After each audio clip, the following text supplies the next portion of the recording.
अतिशय कमी वय असलेल्या 16 वर्षीय भीम सैनिकाला जबर मारहाण करण्यात आलेली आहे। चंदननगर पुण्याच्या भागामध्ये ही मारहाण झालेली आहे। 25 ते 30 जणांच्या टोळक्याने बुद्धभूषण गायकवाड या तरुणाला, जो बौद्ध समाजाचा आहे, त्याचे वडील रत्नदीप गायकवाड हे चळवळीतील अग्रेसर त्या ठिकाणी लढणारे कार्यकर्ते नेते आहेत आणि त्यांच्या मुलाला जातीवादी गटाने उचलून नेऊन फॉरेस्टच्या भागामध्ये नेऊन साईनाथ नगरच्या दिशेने बेदम मारहाण करण्यात आलेली, त्याला नग्न करण्यात आलेलं आहे। त्याच्या पाठीवरती, त्याच्या शरीरावरती समग्र जबर मारहाण झाली। डोक्यात घाव लागलेला आहे, कानातून रक्त आलेलं आहे, डोळ्याला सुद्धा लागलेलं आहे आणि त्याच्यावरती मोठा हल्ला त्या ठिकाणी रात्री झालेला आहे। जीव घेणा हल्ला झालेला आहे, त्याच्यासोबतचे सहकाऱ्यांवरती सुद्धा हल्ला झालेला आहे।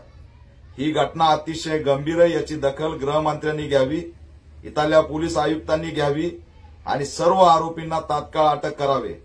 यात बुद्धभूषण गायकवाडचे वडील हे आंबेडकरी चळवळीतले सक्रिय नेते आहेत। अनेक आंदोलनामध्ये त्यांचा सहभाग आहे। बुद्धभूषणच्या गाडीवरती डॉक्टर बाबासाहेब आंबेडकरांच्या जन्मतारखेचा नंबर आहे आणि त्या अनुषंगाने जातीवाद्यांनी टार्गेट केल्याचं यामध्ये दिसतंय। यात गंभीर स्वरूपाचे गुन्हे दाखल झाले पाहिजेत आणि सर्व आरोपींना अटक झाली पाहिजे। बुद्धभूषण गायकवाड हा अतिशय निरागस मुलगा, त्याचं संकेत भोसलेसारखा हत्याकांड करण्याचा प्रयत्न रात्री झालेला आहे।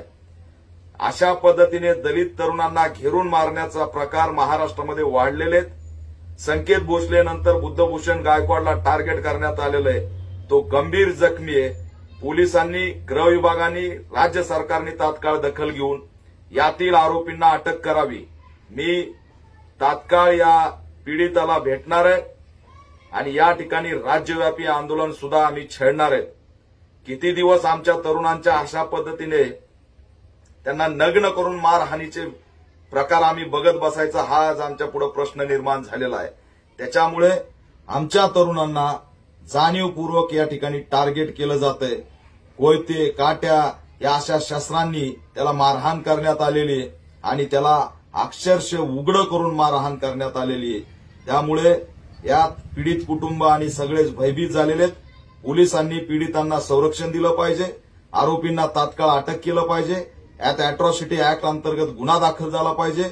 या ऑल इंडिया पॅंथर सेनेच्या मागण्यात तात्काळ आम्ही हे आंदोलन राज्यव्यापी करत आहोत, कारण यापुढे पुन्हा आम्ही संकेत भोसले होताना बघणार नाहीत। जय भीम।